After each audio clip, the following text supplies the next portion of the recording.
warahmatullahi wabarakatuh. Nah, halo semuanya, balik lagi sama kita di podcast kali ini. Aku sebagai host, yaitu Amalia Putri, dan di sini ada narasumber kita, yaitu Katamara Rizka Sapitri. Halo, Kalau boleh tahu, Katamara Rizka Sapitri ini panggilan siapa sih? aku Tamara. Oke, kita teman-teman bisa panggil Katamara, oke? Sebelumnya kita ingin membahas tentang apa sih grandparenting itu. Mungkin dari teman-teman sekalian tuh belum ada yang tahu ya apa sih grandparenting dan faktornya tuh apa saja dan kenapa harus ada grandparenting gitu kan. Nah, tanpa berbahasa-basi lebih lama lagi, mungkin Kak Tamara ini sebagai narasumber bisa menjelaskan apa sih grandparenting itu, Kak? Baik, grandparenting adalah pengasuhan yang dilakukan oleh kakek dan nenek.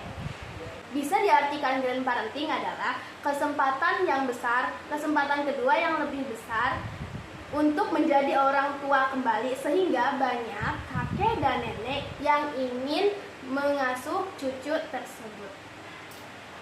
Wah, ternyata tuh grandparenting itu antara pola asuh kakek dan nenek ya gitu ya. Dan kalau boleh tahu kenapa sih penyebabnya, kenapa orang tua tuh bisa memberikan pola asuh anaknya tuh kepada si kakek dan nenek ini?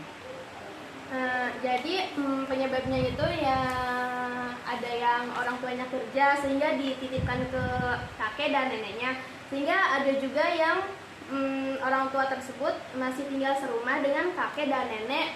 Lalu ada juga yang rumah orang tua anak dan rumah si kakek dan nenek itu berdekatan gitu Kak. Atau mungkin kakek dan nenek juga ingin menebus dosa karena orang tua si anak waktu semasa kecil ini tidak diasuh oleh kakek dan neneknya.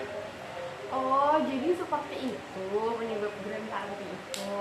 Tapi mungkin kalau boleh tahu, Kak Tamar tuh ada punya pandangan lain dampak tentang grandparenting nggak sih? Ada dampak untuk psikolognya juga loh Kak. Oh iya, kira-kira seperti apa gitu? Jadi salah satu penyebabnya yaitu pola asuh orang tua dan kakek nenek itu kan berbeda. Jadi membuat si anak itu bingung Kak. Jadi itu bakal berdampak pada psikolog si anak. Terus kira-kira apa aja sih dampaknya, Kak? Dampak lainnya gitu? Ada sih dampaknya. Yang pertama, sulit untuk mengontrol emosi.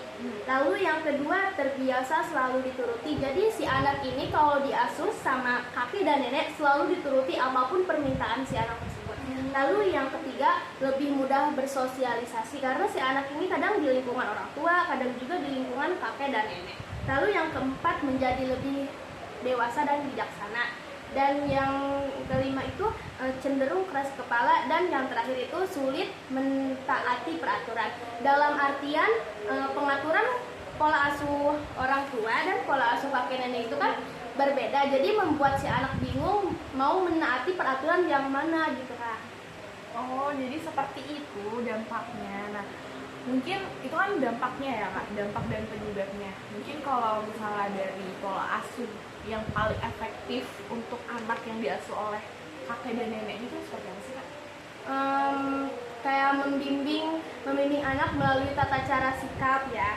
Membimbing anak dengan tata cara sikap merupakan sebuah perilaku yang harus dilakukan kepada lingkungan sekitar maupun anaknya. Mungkin situ aja sih Kak, Ya. pola asuhnya. Oke, mungkin teman-teman sekalian tuh sudah banyak ya mendapatkan informasi yang bagus, yang banyak dan baik dari Kak Tamara ini. Mungkin sudah cukup podcast kali ini tentang mengenai apa sih grandparenting, faktor-faktornya, dan juga dampak dan serta pola asuh yang baik untuk grandparenting ini.